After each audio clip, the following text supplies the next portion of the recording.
Hi family, तर माझी आंघोळ झालेली आहे आणि मी पिऊसाठी पाणी ठेवलं आंघोळीला आणि एकीकडे वाटाणा सोलून घेतला आणि पीठ पण मळून घेतला. आणि आज खूप घाई, आज पिऊचा डान्स आहे, तर तिचे पप्पा तिच्या साडीला इस्त्री करून ठेवत होते आणि मी भांडी वगैरे सगळे घासून घेतली आणि पीठ छान मुरलं होतं.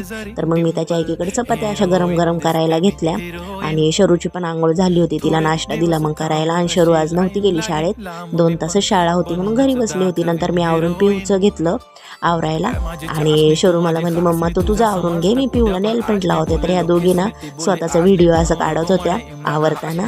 आणि त्यानंतर मग मी माझं आवरायला घेतलं, तर मग माझं पण आवरून झालं आणि पिऊचं म्हणलं थोडंसं फोटो वगैरे काढावेत. तर पिऊ छान दिसत होती, तिला मी छान नटवलं होतं आणि गळ्यातलं वगैरे तिला खूप छान दिसत होतं. आणि ती मेहंदी दाखवत होती किती रंगली आहे माझी चांगली, गजरा वगैरे दाखवत होती गोल फिरून.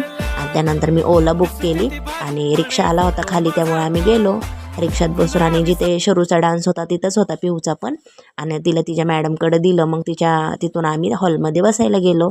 तर संजूचा पण फोन आला होता की मी येते म्हणून, तर आम्ही बाल्कनीमध्ये बसायला गेलो यावेळेस, खाली जागाच नव्हती. आणि नंतर डान्स चालू झाले. तर पिऊचा डान्स चालू झाला. तर 3 नंबरच्या लाईनीमध्ये पिऊ आहे की जी मुलगी बाहेर येते ना, ती गुलाबी साडीमधली. नंतर तिचा डान्स पूर्ण झाला आणि मी तिला घ्यायला गेले खाली आणि ती मला म्हणली, इतर रांगोळीसमोर माझा फोटो काढ. तर मग मी तिचा फोटो वगैरे काढला, तिथं वरती येऊन बसलो तिला घेऊन आणि परत थोडेसे डान्स बघितले आम्ही आणि तिथून आम्ही घरी निघालो यायला. तर घरी येत होतो, रिक्षा बघायची होती, तर यांना इथं हे दिसलं, घसरकुंडी खेळत होत्या या ओट्यावर.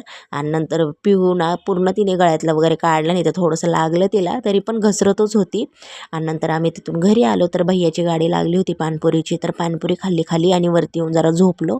आणि संध्याकाळी आमच्या इथं कार्यक्रम होता, तर आम्ही तिथे गेलो होतो, आमच्या शेजारच्या काकू भाभी वगैरे सगळे. आणि मुलींना पण मी घेऊन गेले होते, म्हणलं घरी कुठं त्यांना एकटं ठेवायचं, म्हणून त्यांना पण घेऊन गेले. आणि तिथून आम्ही भाजी मंडईत गेलो, तर भाजी मंडई आज आमच्या इकडं थोडी अलीकडे लागली होती, तर तिथं आम्ही भाजी घेतली. आणि भेटूया आता उद्याच्या व्हिडिओमध्ये. फॉलो करा, लाईक करा, यूट्यूबला सबस्क्राईब करा.